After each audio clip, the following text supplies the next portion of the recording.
விடியல் பயணம் மூலமா மாதந்தோறும் 1000 ரூபாய் சேமிப்பு. மாணவ மாணவியருக்கு ஏறக்குறை 20,000 ரூபாய் மதிப்பீட்டில் லேப்டாப். அரசு ஊழியர்களுக்கு ஓய்வூதியம், பொங்கல் போனஸ் என தைப்பொங்கலை முன்னிட்டு தமிழ்நாட்டின் ஒவ்வொருத்தருக்கும் ஒவ்வொரு குடும்பத்துக்கும் பல ஆயிரம் ரூபாயும் பொங்கல் பரிசுகளும் கிடைக்க போகுதுன்னு அதில் சொல்லியிருந்தாங்க. இப்படி நம்ம விடியல் ஆட்சியில ஏதாவது ஒரு திட்டத்தில் எப்படியாவது எல்லாருக்கும் பயன் கிடைச்சிடுது. மக்கள் நலனுக்காக நாம் செய்யப்படுகிற திட்டங்களை குறை சொல்ல முடியாதவங்க இல்லாத பிரச்சனைகளை எல்லாம் உருவாக்கி குளிர் காயிடாம்னு நினைக்கிறாங்க. அண்மையில் மாண்புமிகு ஒன்றிய உள்துறை அமைச்சர் அமித்ஷா அவர்கள் தமிழ்நாட்டுக்கு வந்தார். செய்திகள்லாம் பார்த்திருப்பீங்க, அவர் பேசுனதெல்லாம் பார்த்திருப்பீங்க. அவர் அமித்ஷாவா இல்ல அவதூறு ஷாவான்னு டவுட் வருது. அந்த அளவுக்கு உண்மைக்கு புறம்பா பேசிட்டு போயிருக்காரு. தமிழ்நாட்டில் இந்து சமய நம்பிக்கைகள் வழிபாட்டு உரிமைகளுக்கு முடிவு கட்டும் வகையில் நம்முடைய தமிழ்நாடு செயல்படுதுன்னு அமித்ஷா அவர்கள் பேசிட்டு போயிருக்காரு. இதற்காக என்னுடைய கடுமையான கண்டனத்தை உங்கள் மூலமாக, இந்த விழாவின் மூலமாக, இந்த நிகழ்ச்சியின் மூலமாக நான் தெரிவிச்சுக்கிறேன். அவருக்கு தமிழ்நாட்டில் என்ன நடக்குதுன்னு தெரியல போல. நம்ம அரசு பொறுப்பேற்றதிலிருந்து இப்ப வர சுமார் 4000 திருக்கோயில்களில் குடமுழுக்கு. அதாவது அவருக்கு புரிகிற மொழியில் சொல்லணும்னா கும்பாபிஷேகம் நடத்தியிருக்கோம். இப்படி ஒரு சாதனையை நீங்க ஆளுகிற பாஜக மாநிலங்களை செஞ்சிருக்கீங்களா? கண்டிப்பா இருக்காது. அது மட்டும் இல்ல, 997 திருக்கோயிலுக்கு சொந்தமான 7,701 கோடி ரூபாய் மதிப்பிலான 7,655 ஏக்கர் நிலங்களை மீட்டு இருக்கும். உண்மையான பக்தர்கள் நம்ம அரசை பாராட்டுறாங்க. தலைமை செயலகத்தில் வாரத்தில் எப்படியாவது 2 நாள் இந்து சமய அறநிலையத்துறை பணிகளை நான் தொடங்கி வச்சு அந்த விழாவில் பங்கேற்கிறேன். நம்ம ஆட்சியில் இந்து சமயம் சார்ந்து என்னென்ன செஞ்சிருக்கோம்னு ஒரு நாள் முழுக்க பேசுற அளவுக்கு சாதனைகள் பெரிய லிஸ்டே இருக்கு. அதனால்தான் பக்தர்கள் விரும்பக்கூடிய ஆட்சியாக தான் திராவிட மாடல் ஆட்சி இருக்கு. ஆன்மீக பெரியவர்கள் விரும்பும் ஆட்சியா இருக்கு. அனைத்து சமயத்தவர்கள் நம்பிக்கைக்கும் மதிப்பளிச்சு அவங்க மத உரிமைகளை காப்பாற்றுகிற ஆட்சியா நடத்திக்கிட்டு வரோம். இப்படிப்பட்ட தமிழ்நாட்டில் இந்துக்களுடைய உரிமைகள் பறிக்கப்படுறதா துளியும் உண்மையில்லாத குற்றச்சாட்டை உள்துறை அமைச்சர் சொல்வது அவருடைய பதவிக்கு கண்ணியம் அல்ல. உண்மையை சொல்லணும்னா கலவரம் செய்யவும் குழப்பம் எடுத்தவும் நினைக்கிறவங்களோட எண்ணம் தான் தமிழ்நாட்டில் ஈடேறல. அது இனியும் நடக்காது, நடக்க விட மாட்டோம். இந்த ஸ்டாலின் இருக்கிற வரை அது நடக்கவே நடக்காது. வெளிப்படையா சொல்லணும்னா ஒரு சிலர் இங்க இப்படி பேசி வட மாநிலங்களில் வெறுப்பு பிரச்சாரம் பண்ணலாமா என்பதுதான் நம்முடைய எண்ணம். தமிழ்நாடு வந்த உள்துறை அமைச்சர் அவதூறு மட்டும் பரப்பிட்டு போகல, ஒரு நல்ல காரியத்தையும் பண்ணிட்டு போயிருக்காரு. நாம கேட்க வேண்டிய கேள்வியை அவரே கேட்டுட்டாரு. நம்மோட வேலையை அவர் ஈஸியாக்கிட்டாரு. அதுக்காக நான் அவருக்கு நன்றி சொல்ல விரும்புகிறேன். தமிழ்நாட்டில் மோடி ஆட்சி அமையணுமா வேணாமான்னு மக்களை பார்த்து அமித்ஷா கேட்டிருக்காரு.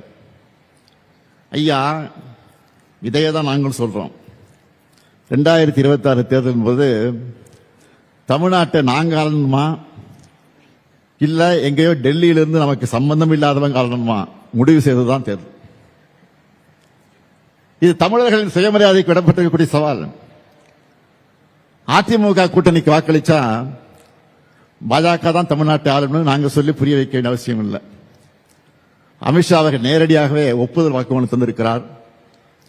நீட்டை விடாப்பிடியாக திணிக்கிற தமிழ்நாட்டுக்கான கல்வி நிதியை விடுவிக்காமல் ஆட்சி நடந்துச்சு. கடந்த 5 ஆண்டுகளாக தான் அதிலிருந்து நாம் தமிழ்நாடு மீண்டு தலைநிமிர ஆரம்பிச்சிருக்கிறோம். இப்ப நேரடியாகவே பாஜக ஆட்சியை சொல்லிட்டு வராங்க. 11 ஆண்டுகளா ஒன்றியத்தில் நடக்கக்கூடிய என்டிஏ ஆட்சியில் தமிழ்நாட்டுக்காக ஒரு துருமை கூட கிள்ளிப்படாத உங்களை தமிழ்நாட்டு மக்கள் நம்ப தயாராக இல்லை. 2019, 2021, 2024 கடந்த 3 தேர்தல்களையும் பண்டுகளை பரிசா தந்ததும் உங்களுக்கு இது புரியலையா? தமிழ்நாட்டுக்கு ஓரவஞ்சப்பட்டதை நீங்க மாத்திக்காதப்ப தமிழர்கள் மட்டும் தங்களுடைய முடிவை மட்டும் எப்படி மாத்திக்குவாங்க? மக்கள் எப்போதும் நம்ம அரசு பக்கம் தான் இருக்காங்க. திரும்பவும் நாங்க தான் வருவோம், நல்லாட்சியை தொடருவோம். எதிலும் நம்பர் 1, எல்லா துறையிலும் ஏற்றவன்னு இதுவரை காணாத வளர்ச்சியை நோக்கி தமிழ்நாட்டை கொண்டு செல்வோம். திராவிட மாடல் 2.0 இன்னும் பெரிய சாதனைகளை படைப்போம் என்று கூறி உங்கள் அனைவருக்கும் மீண்டும் ஒரு முறை வணக்கத்தை தெரிவித்து விடைபெறுகிறேன். நன்றி, வணக்கம். 8 புதிய அறிவிப்புகளை வெளியிட்டு சிறப்பித்த மாண்புமிகு தமிழ்நாடு முதலமைச்சர் அவர்களுக்கு மனமார்ந்த நன்றிகள். தற்போது பயனாளிகளுக்கு அரசு நலத்திட்ட உதவிகளை வழங்கி சிறப்பிக்குமாறு மாண்புமிகு தமிழ்நாடு முதலமைச்சர் அவர்களை பணிவன்புடன் கேட்டுக் கொள்கின்றோம்.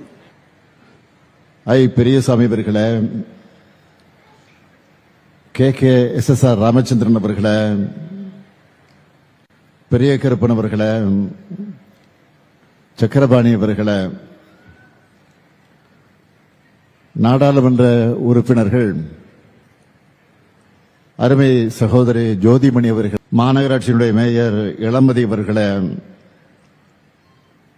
கூடுதல் தலைமைச் செயலாளர் திரு அதுல் ஆனந்த் IAS அவர்களே, துவக்கத்தில் அனைவரையும் வரவேற்று மகிழ்ந்திருக்கக்கூடிய மாவட்ட ஆட்சித்தலைவர் திரு சரவணன் IAS அவர்களே, வருகை தந்துள்ள உள்ளாட்சி அமைப்புகளின் பிரதிநிதிகளே, அரசு உயர் அலுவலர்களே, நலத்திட்ட உதவிகளை பெறுவதற்காக வந்துள்ள என் அன்புக்குரிய பயனாளி பெருமக்களே, என்னுடைய பாசத்திற்கும் பேரன்பிற்கும் உரிய மகளிர் சுய உதவிக்குழுவை சார்ந்திருக்கக்கூடிய எனது அருமை தாய்மார்களே, சகோதரிகளே, பத்திரிகை மற்றும் ஊடகத்துறை சார்ந்த நண்பர்களே, உங்கள் அனைவருக்கும் என்னுடைய அன்பான வணக்கத்தை நான் தெரிவித்துக் கொள்ள விரும்புகிறேன். திண்டுக்கல் புரட்சியின் பெயர், எழுச்சியின் பெயர், வீரத்தினுடைய பெயர். வரலாற்றை புரட்டி பார்த்தா பிரிட்டிஷ் படைகளுக்கு எதிரான போராடின வேலு நாச்சியாரும் மருது சகோதரர்களும் ஊமத்துறையும் தங்களோட அடுத்த கட்ட போராட்டத்தை நடத்துறதுக்கு திட்டமிட்ட ஊர்தான் இந்த வீரத்தினுடைய விளைநிலமாக இருக்கக்கூடிய இந்த திண்டுக்கல். சிறந்து நிற்கும் சிங்கங்கள் என்று தன்னுடைய படை வீரர்களை அழைச்ச ஐதர் அலியும் 200 ஆண்டுகள்